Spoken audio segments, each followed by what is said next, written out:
Tatum was great. Shea was the MVP.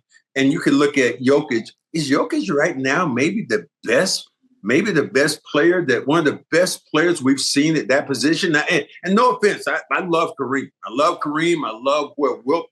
But when you look at Jokic, his body of work, what he's able to do, he's turned into a monster all of a sudden. I thought you was about to say maybe he's the best player in the game. I can say you can drop that maybe. Oh, yeah. He is the best player. Yeah, now he's working on moving. When he's done, the question is, where do we put him? Because you mentioned Shaq, you mentioned Russell, you mentioned Wilt, you mentioned Kareem, Olajuwon, Moses, whatever the case may be. I just named 6 guys who many believe are 6 of the best centers to ever play the game. David Robinson, wherever the case may be, when it's all said and done, where are we going to put Nikola Jokic? This is why I will change it with Jokic. He is the best player right now. But what he doesn't do, he doesn't control the defensive end. That's what made Olajuwon, to me, and I played with he's the best. Olajuwon's the best defensive center ever. The greatest player ever to play the game is Akeem Olajuwon. Let me tell you why. Because he did it on both ends. Michael controls his man defensively, but Akeem controlled the game on both ends of the floor like nobody else has ever done. Both ends, not one end. Russell controlled it on the defensive end. Wilt controlled it on the offensive end. You look all the other, but you look at Olajuwon, there is nobody like that young African that I played with that was, I thought he was killing lines the way he played. He was a beast. He was special. He was special. Because like you said, he could do it all. The fadeaway, he had the drop step, he had the moves. Oh man, fake here, and next thing you know, he's dunking it over there. I mean, and the defensive end. But that's right. And then add defense in that. He is blocking shots. He's led the league. He was leading the league in steals. He's one of the few guys in the NBA history that had a quadruple double. Right. Quadruple double. And you remember the first one they had, Cornbread? He had it, and they ended up taking a rebound away from him, so he didn't get it. He came back the next night, 2 nights later, and got another one. I'm going to do it. You know what? You want to take it from me? I'm going to show you how to get it done again. Yes. Yeah. The second team All-NBA team, Jalen Brunson, Steph Curry, Ant Edwards, LeBron James, Evan Mobley.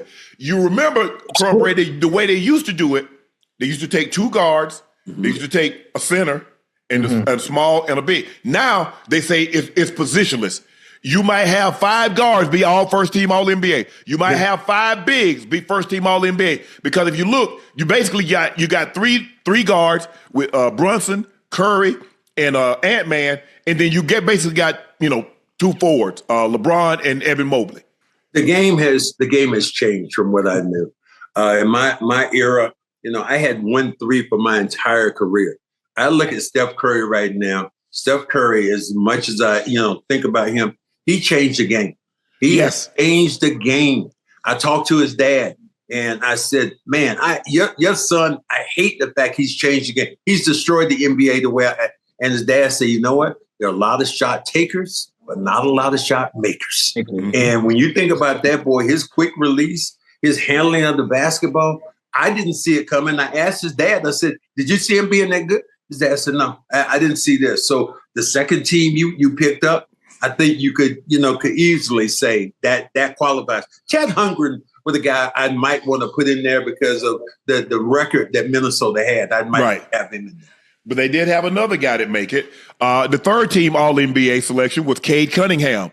Because he was an All-NBA selection, he gets another $45 million added to his max contract that he signed last offseason, Ocho.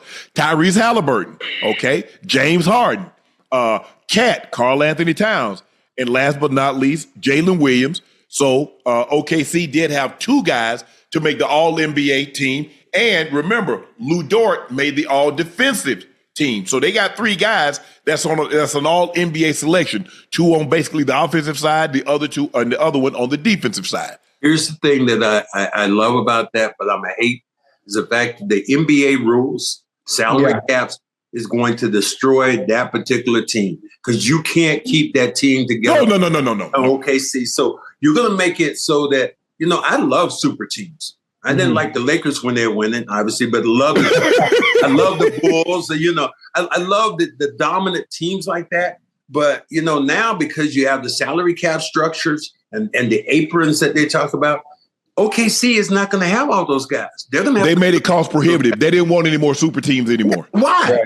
Why? You love super teams. But Cornbread, see, that's what I tell people. See, because a lot of times they tell, oh, LeBron did. I say there were always super teams. What the hell do you think the Lakers were? What do you think the Celtics were in the 80s? They were a super team. You talk about Bird, McHale, Parrish, DJ. They had Tiny Archibald one year. They had Bill Walton, who was the sixth man.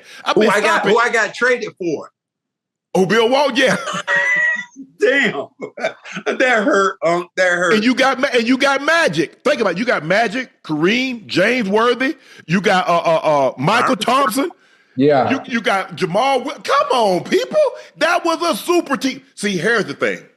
People like if the general manager put a super team together, we're okay with that. We don't want the players to say, well, you know what? I like cornbread. Hey, man, I like bread too. Hey, Ocho, what you think about going and enjoying bread over there, such and such? No, they don't like that. But if the general manager puts it together, we got no problem with that. Well, how do you feel right now, you or Ocho, feel about what happened in Dallas? Dallas goes away, gets rid of Luka. I ain't like that big fella. How does that taste for you?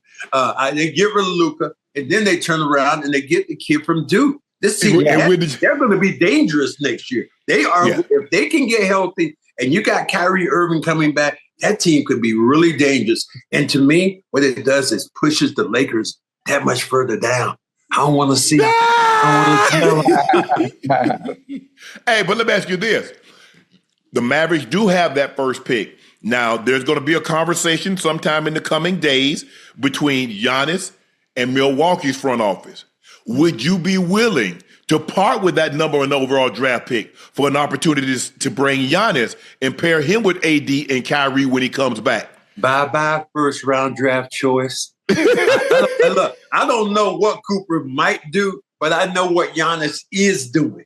So if I had a chance to do it and reset my program, and if you're Milwaukee, you know you're going to lose Giannis, yeah, I go out, I make that trade, I grab some pieces, and I get ready for the future.